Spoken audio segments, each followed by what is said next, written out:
ICC champions trophy 2025 की आमद के साथ पाकिस्तान क्रिकेट टीम की हालिया कारकर्दगी, खिलाड़ियों की फिटनेस और कलीदी खिलाड़ियों की फार्म पर बहस जारी है। जहां एक जानिब टीम के लिए नेक ख्वाहिशात का इजहार किया जा रहा है, वहीं शायकीन और साबिक खिलाड़ियों ने टीम की मुतवक्के कारकर्दगी पर खदशात भी उठा दिए हैं। पाकिस्तान ने हालिया बरसों में वनडे क्रिकेट में मिली जुली कारकर्दगी का मुजाहरा किया है। 2023 में टीम ने 25 मैचेस में से 14 में फतह हासिल की, जो 56% जीत की शरह को जाहिर करता है। 2024 में पाकिस्तान ने 9 में से 7 मैचेस जीते, जिससे जीत की शरह 77.78% रही। 2025 के आगाज में टीम ने 3 मैचेस खेले, जिनमें से एक में कामयाबी हासिल की। जहां एक जानिब टीम में खुशदिल शाह, फहीम अशरफ की वापसी पर तनकीद और फखर जमान के फिट होने पर इत्मीनान का इजहार किया जा रहा है, वहीं कुछ खिलाड़ियों की फार्म के लिहाज से मिली जुली आरा भी सामने आ रही हैं। पाकिस्तान की मौजूदा टीम में कई कलीदी खिलाड़ी शामिल हैं, जो चैंपियंस ट्रॉफी में टीम की कामयाबी में अहम किरदार अदा कर सकते हैं।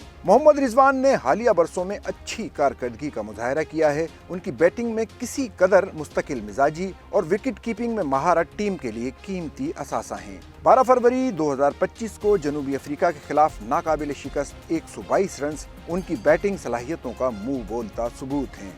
पाकिस्तान का मिडिल ऑर्डर इन पर बहुत ज्यादा इन्हिसार करता है। बाबर आजम का शुमार दुनिया के बेहतरीन बल्लेबाजों में होता है। उनकी हालिया कारकर्दगी और बड़ी इनिंग्स ना खेल पाने को लेकर मद्दाहों में बहुत मायूसी है। बाबर जहां अपनी इनिंग्स की अच्छी शुरुआत कर रहे हैं, वहीं कोई बड़ी और मैच विनिंग इनिंग्स खेलने में नाकाम हैं। साइम अयूब की गैर मौजूदगी में अब इन पर ओपनिंग करने का बोझ अलग है। बाबर आजम की फार्म पाकिस्तानी टीम के लिए कलीदी हैसियत रखती है। फखर जमान अपनी जारहाना बैटिंग के लिए मशहूर हैं। उनकी तेज रफ्तार इनिंग्स टीम को मजबूत आगाज फराहम करती है, जो बड़े स्कोर के लिए जरूरी है। टीम में इनकी वापसी से टूर्नामेंट में पाकिस्तान के लिए एक मुस्तहकम और तेज आगाज की उम्मीदें रोशन हो गई हैं।